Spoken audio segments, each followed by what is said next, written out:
দশম শ্ৰেণীৰ সমাজ বিজ্ঞানৰ ইতিহাস খণ্ডৰ দ্বিতীয় পাঠটি আজি আমি আলোচনা কৰিব লৈছোঁ। পাঠটিৰ শিৰোনাম মহাত্মা গান্ধী আৰু ভাৰতৰ স্বাধীনতা সংগ্ৰাম। এই পাঠটিত অতি দৰকাৰী প্ৰশ্ন উত্তৰসমূহ আলোচনা কৰা হৈছে।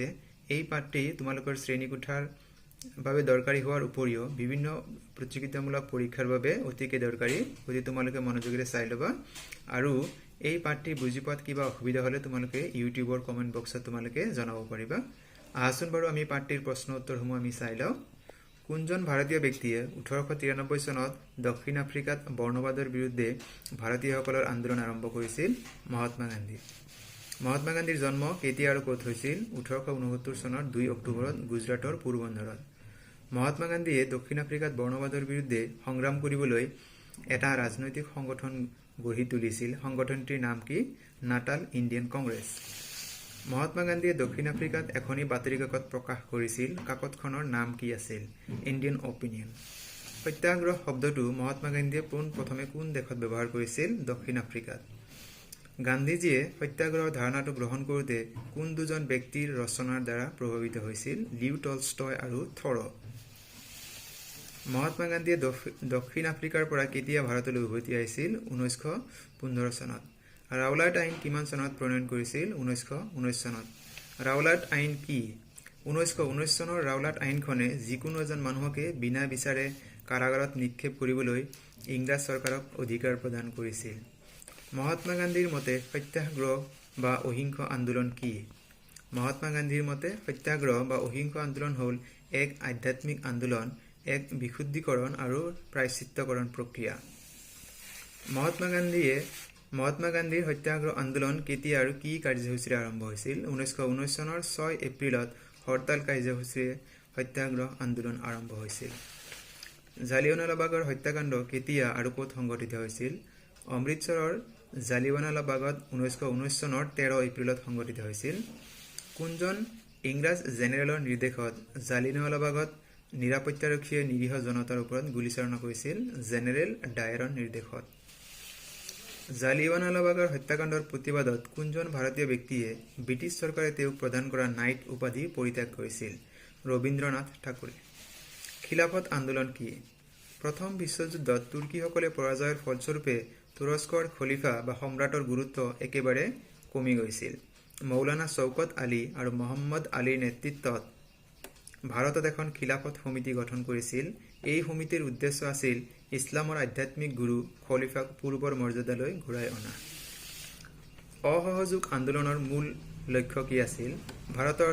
ভাৰতৰ মৰ্যাদা আৰু অখণ্ডতা শান্তিপূৰ্ণভাৱে অটুট ৰখা।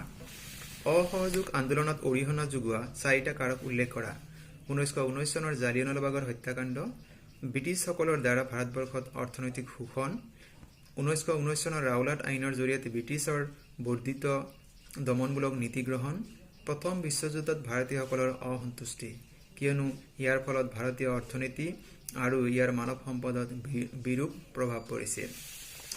ভাৰতীয় জাতীয় কংগ্ৰেছৰ কোন বিশেষ সভাত মহাত্মা গান্ধীৰ নেতৃত্বত অসহযোগ আন্দোলন আৰম্ভ কৰিবলৈ সিদ্ধান্ত লৈছিল? 1920 চনৰ 1 আগষ্টত কলিকতাত বহা বিশেষ সভাত। অসহযোগ আন্দোলনৰ 3টামান ইতিবাচক দিশ উল্লেখ কৰা। অসহযোগ আন্দোলনৰ ফলত হাতেৰে সূতা কটা আৰু তাঁত বোৱা শিল্পৰ উন্নতি হৈছিল। হিন্দু মুছলমানৰ মাজত একতা বৃদ্ধি পাইছিল। হিন্দুসকলৰ মাজত অস্পৃশ্য দূৰীকৰণৰ প্ৰচেষ্টা চলিছিল। চৌৰি চৌৰাৰ হত্যাকাণ্ড কেতিয়া সংঘটিত হৈছিল? 1922 চনৰ 5 ফেব্ৰুৱাৰীত। চাইমন কমিছন কেতিয়া ভাৰতলৈ আহিছিল? 1928 চনত। চাইমন কমিছনক কংগ্ৰেছে কিয় বৰ্জন কৰিছিল? চাইমন কমিছনত এজনো ভাৰতীয় সদস্য নোহোৱাৰ প্ৰতিবাদত কংগ্ৰেছে আয়োগখনক বৰ্জন কৰিছিল। ভাৰতীয় জাতীয় কংগ্ৰেছৰ কোন অধিৱেশনত পূৰ্ণ স্বৰাজৰ দাবী উত্থাপন হৈছিল? 1929 চনৰ লাহোৰ অধিৱেশনত। 1930 চনৰ 26 জানুৱাৰী দিনটো সমগ্ৰ ভাৰততে কি দিৱস হিচাপে পালন কৰা হয়? স্বাধীনতা দিৱস। আইন অমান্য আন্দোলনৰ অন্যতম প্ৰধান কাৰণ কি আছিল? ব্ৰিটিছ চৰকাৰৰ দ্বাৰা চাইমন কমিছন গঠন কৰাটোৱে আইন অমান্য আন্দোলনৰ প্ৰধান কাৰণ আছিল, কিয়নো এই কমিছনত ব্ৰিটিছ সংসদৰ সদস্যকহে অন্তৰ্ভুক্ত কৰা হৈছিল। মহাত্মা গান্ধীৰ লুণ সত্যাগ্ৰহ কেতিয়া আৰম্ভ হৈছিল? ইয়াক আন কি নামেৰে জনা যায়? মহাত্মা গান্ধীৰ লুণ সত্যাগ্ৰহ 1930 চনৰ 12 মাৰ্চত আৰম্ভ হৈছিল। ইয়াক দাণ্ডী যাত্ৰা নামেৰেও জনা যায়। সীমান্ত গান্ধী নামেৰে পৰিচিত ব্যক্তিজনৰ আচল নাম কি? খান আব্দুল গফুৰ খান। ৰেড চাৰ্চ নামৰ আন্দোলনটো কোনে নেতৃত্ব প্ৰদান কৰিছিল? খান আব্দুল গফুৰ খান। গান্ধী আৰউইন চুক্তি কেতিয়া সম্পন্ন হৈছিল? 1931 চনৰ 5 মাৰ্চ তাৰিখে। 1931 চনৰ গান্ধী আৰউইন চুক্তিৰ দুটা চৰ্ত লিখা।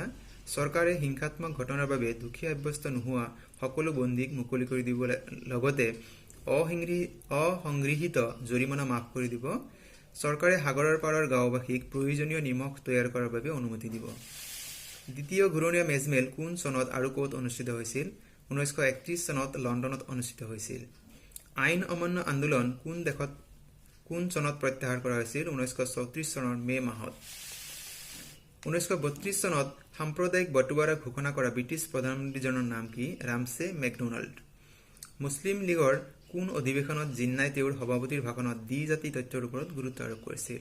1940 চনৰ মাৰ্চ মাহত লাহোৰ অধিৱেশনত। 1940 চনৰ আগষ্ট মাহত ভাইচৰয়ে কি ঘোষণা কৰিছিল? আগষ্ট প্ৰস্তাৱ ঘোষণা কৰিছিল। মহাত্মা গান্ধীয়ে কেতিয়া ব্যক্তিগত সত্যাগ্ৰহ কাৰ্যসূচী গ্ৰহণ কৰিছিল? ইয়াক আন কি নামেৰে জনা যায়? এই আন্দোলনত প্ৰথমতে গ্ৰেপ্তাৰ বৰণ কৰা সত্যাগ্ৰহীজনৰ নাম কি? মহাত্মা গান্ধীৰ নেতৃত্বত 1940 চনৰ অক্টোবৰ মাহত কংগ্ৰেছে ব্যক্তিগত সত্যাগ্ৰহ কাৰ্যসূচী গ্ৰহণ কৰিছিল। ইয়াক দিল্লী চলো সত্যাগ্ৰহ বুলিও জনা যায়। এই আন্দোলনত প্ৰথমে গ্ৰেপ্তাৰ বৰণ কৰা সত্যাগ্ৰহীজন আছিল আচাৰ্য বিনোবা ভাৱে। ব্ৰিটিছ চৰকাৰে ক্ৰিপছ মিছন কোন চনত ভাৰতলৈ প্ৰেৰণ কৰিছিল? 1942 চনৰ মাৰ্চ মাহত। দ্বিতীয় বিশ্বযুদ্ধ কেতিয়া আৰম্ভ হৈছিল? 1939 চনৰ ছেপ্টেম্বৰ মাহত। ভাৰত ত্যাগ আন্দোলনক কিয় আগষ্ট বিপ্লৱ নামেৰে জনা যায়? 1942 চনৰ আগষ্ট মাহত নিখিল ভাৰত কংগ্ৰেছ কমিটিয়ে ভাৰত ত্যাগ আন্দোলনৰ আৰম্ভণি কৰিছিল। আগষ্ট মাহত প্ৰস্তাৱ গৃহীত হোৱাৰ বাবে এই আন্দোলনক আগষ্ট বিপ্লৱ নামেৰেও জনা যায়। কোনটো আন্দোলনৰ সময়ছোৱাত গান্ধীজীয়ে কৰিম কিম্বা মৰিম ডু অৰ ডাই শ্লোগানটো দিছিল? ভাৰত ত্যাগ আন্দোলনত। আজাদ হিন্দ ফৌজৰ জন্মদাতা কোন? কেপ্টেইন মোহন সিং।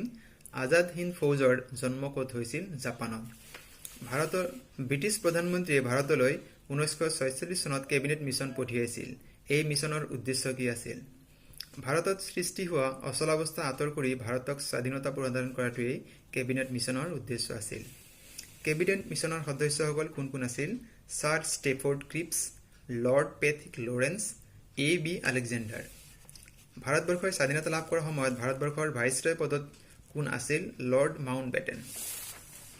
1947 চনৰ 3 জুনৰ ঘোষণাপত্ৰৰ প্ৰধান বৈশিষ্ট্যসমূহ কি আছিল? 1947 চনৰ 3 জুনত ভাৰতবৰ্ষ বিভাজন কৰাৰ বাহিৰে সমস্যা সমাধানৰ অন্য উপায় নাই বুলি লৰ্ড মাউণ্টবেটেনে ঘোষণা কৰে। তেওঁৰ ঘোষণাপত্ৰৰ প্ৰধান বৈশিষ্ট্যসমূহ আছিল: ভাৰতবৰ্ষক বিভাজন কৰা হ'ব, উত্তৰ পশ্চিম সীমান্ত প্ৰদেশত গণমত সাপেক্ষে বাসিন্দাসকলে ভাৰত অথবা পাকিস্তানত যোগদান কৰিব পাৰিব, পাঞ্জাৱ আৰু বংগদেশৰ প্ৰাদেশিক বিধানমণ্ডলে প্ৰদেশ দুখন বিভাজিত হ'ব নে নহ'ব নিজে সিদ্ধান্ত গ্ৰহণ কৰিব, দেশীয় ৰাজ্যবোৰে নিজৰ ইচ্ছানুসৰি ভাৰত বা পাকিস্তানত যোগ দিব পাৰিব। ব্ৰিটিছ চৰকাৰে ভাৰত স্বাধীন আইনত কেতিয়া অনুমোদন জনাইছিল? 1947 চনৰ জুলাই মাহত। 1947 চনৰ ভাৰত স্বাধীন আইনৰ যিকোনো 3টা দফা উল্লেখ কৰা। 1947 চনৰ 15 আগষ্টত ভাৰত আৰু পাকিস্তানে স্বাধীনতা লাভ কৰিব।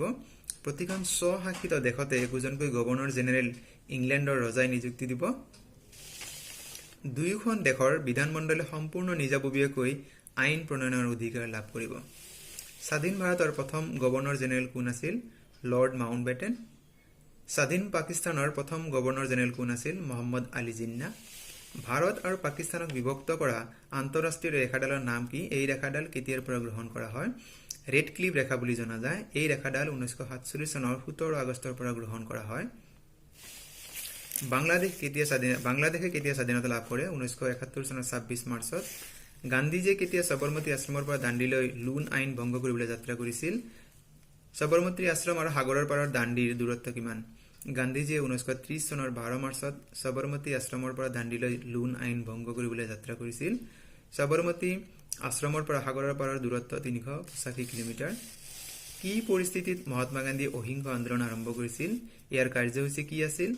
গান্ধীজীয়ে এই আন্দোলন বন্ধ কিয় কৰিবলগীয়া হৈছিল? মহাত্মা গান্ধীয়ে 1919 চনত ৰাওলাট আইনৰ প্ৰতিবাদত অহিংস বা সত্যাগ্ৰহ আন্দোলন আৰম্ভ কৰিছিল, কিয়নো এই আইনখনে যিকোনো এজন মানুহক বিনা বিচাৰে কাৰাগাৰত নিক্ষেপ কৰিবলৈ চৰকাৰক অধিকাৰ প্ৰদান কৰিছিল। অহিংস আন্দোলনৰ কাৰ্যসমূহ আছিল 1919 চনৰ 6 এপ্ৰিলত হৰতাল কাৰ্যসূচীৰে এই আন্দোলন আৰম্ভ কৰিছিল। সকলোৱে ব্যৱসায় বাণিজ্য পৰিহাৰ কৰি অনশন আৰু প্ৰাৰ্থনাত বহিছিল। ঠায়ে ঠায়ে শোভাযাত্ৰা, বিক্ষোভ, ধৰ্ণা আদি অহিংস নীতিৰে অনুষ্ঠিত কৰা হৈছিল। 1922 চনৰ 5 ফেব্ৰুৱাৰীত উত্তৰ প্ৰদেশৰ গোৰখপুৰ জিলাৰ চৌৰি চৌৰাত স্থানীয় পুলিচ আৰু প্ৰতিবাদকাৰীৰ মাজত হিংসাত্মক সংঘৰ্ষ সংঘটিত হৈছিল। এই ঘটনাত গান্ধীজী মৰ্মাহত হোৱাৰ লগতে অহিংস নীতি পৰিহাৰ কৰি হিংসাৰ পথ লোৱা বাবে গান্ধীজীয়ে এই আন্দোলন বন্ধ কৰিছিল। ছাত্ৰ ছাত্ৰীসকল, ভিডিঅ'টি সম্পূৰ্ণৰূপে চোৱাৰ বাবে তোমালোকলৈ অশেষ ধন্যবাদ। আৰু ইয়াৰ পৰৱৰ্তী ভিডিঅ'টোত তোমালোকে ইংৰাজী ভাষা সঁচাকৈ বৰ টান নেকি এই বিষয়ে তোমালোকে এটি ভিডিঅ' চাবলৈ পাবা। আশা কৰোঁ তোমালোকে ভিডিঅ'টি চাবা আৰু তোমালোকে নিজৰ মতামতসমূহ ইউটিউবৰ কমেণ্ট বক্সত জনাবা। ধন্যবাদ।